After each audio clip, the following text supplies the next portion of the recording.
Selamat siang, Pak Aditya dan teman-teman sekalian. Di sini saya akan mempresentasikan tugas hasil analisis model bisnis Canvas yang telah saya buat. Yang pertama adalah, apa sih pengertian bisnis model Canvas? Bisnis model Canvas atau disebut BMC adalah suatu manajemen strategi yang berguna untuk membantu merancang sebuah plan bisnis. Perencanaan bisnis juga harus berdasarkan 9 blok agar rencana bisnis sempurna. Hal tersebut banyak digunakan karena mudah dalam proses pembuatannya dan mudah untuk dipahami. Kemudian di sini saya mengambil bisnis yang sudah saya running, yaitu adalah bisnis kopi. Peran saya di bisnis ini adalah sebagai supplier atau produsen dari bisnis pembuatan minuman kopi ini. Dan saya tertarik mengulas bisnis kopi ini karena saat ini saya mempelajari tren bisnis khususnya di daerah Malang adalah kedai perkopian atau kafe-kafe yang sedang naik daun. Dan penjualan dari kopi ini lumayan tinggi. Karena ini juga selinear dengan bisnis yang saya jalankan sekarang, walaupun kecil-kecilan, saya menyukai dan tertarik dengan bisnis kafe di Kota Malang sendiri. Nah, kemudian saya akan menjelaskan tentang 9 blok BMC, MBC. Yang satu adalah customer segment. Nah, pada customer segment ini, elemen pertama dalam MBC adalah segmentasi pelanggan, di mana sebelum melakukan bisnis diperlukan analisis pasaran pelanggan yang akan dituju dalam bisnis saya yang bergerak dalam bidang minuman kopi, menargetkan pelanggan anak di usia remaja umur 15 sampai 30 tahun.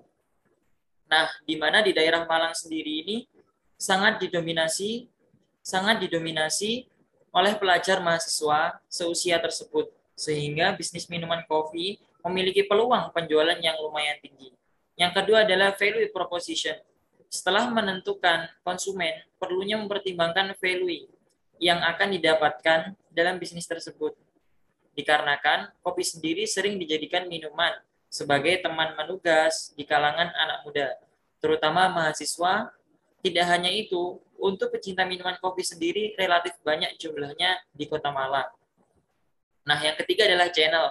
Saluran distribusi yang digunakan untuk menjangkau pelanggan brand saya atau Vano Coffee adalah yang pertama kopi rumahan atau made at home. Karena keterbatasan tempat dan modal, kami mendistribusikan minuman kopi dengan cara order pay home via aplikasi Gojek, GrabFood, dan ShopeeFood. Kedua, kami mendistribusikan ke sekolah-sekolah berasrama yang memiliki kantin-kantin. Di situ kami berperan sebagai supplier minuman kopi. Yang keempat adalah customer relationship. Dalam menjalankan hubungan dengan pelanggan kami, menggunakan akses media sosial berupa promosi Instagram. Dalam promosi, kami juga melakukan riset terhadap keinginan konsumen, baik masukan ataupun feedback dari pembeli. Selain itu, kami juga mengadakan promo untuk menarik minat konsumen agar melakukan pembelian kembali atau repeat order. Yang kelima adalah revenue streams.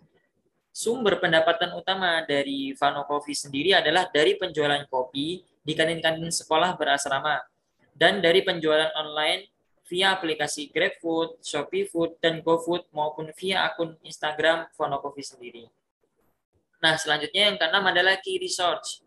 Sumber daya utama dari Vano Coffee adalah sumber daya manusia yang terampil dan mampu melayani pelanggan via aplikasi maupun sosial media, dan karyawan sebagai supplier yang bertugas mengantar minuman kopi ke berbagai kantin-kantin sekolah berasrama dan juga pelanggan.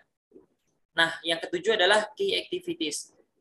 Vano Coffee dalam menjalankan operasional bisnisnya adalah dengan cara memberikan minuman kopi yang enak dan selalu menjaga kualitas biji maupun bahan baku lainnya, khususnya kopi yang diantar untuk dikonsumsi sekolah berasrama. Jika minuman tidak laku dan sudah tidak fresh, kami langsung tarik minuman tersebut. Yang ke-8 adalah key partner. Nah, partner usaha Vano Coffee ini dalam menjalankan bisnis kopi, yang pertama adalah supplier kopi, seperti kerjasama dengan petani kopi Ijen yang nantinya dijadikan bahan baku pembuatan minuman kopi kami. Yang kedua adalah supplier botol kemasan yang digunakan untuk mengemas minuman kopi. Yang ketiga adalah supplier fresh milk yang digunakan untuk membuat house blend kopi kami. Nah, yang keempat, bekerja sama dengan agensi sosial media, yaitu pengelola media sosial Vano Coffee untuk promotion, membuat feed Instagram maupun memberikan pengetahuan kopi kepada konsumen Vano Coffee. Yang kelima adalah supplier sirup rasa yang kami gunakan untuk campuran house blend kopi Vano berbagai rasa. Nah, kemudian yang terakhir adalah cost struktur.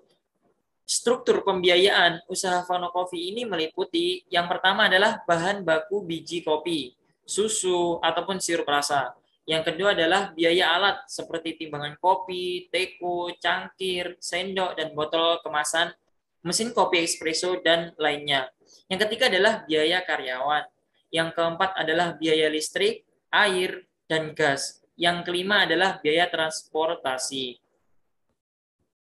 Nah, mungkin itu penjelasan dari hasil tugas analisis yang sudah saya buat. Kurang lebihnya saya mohon maaf. Selamat siang.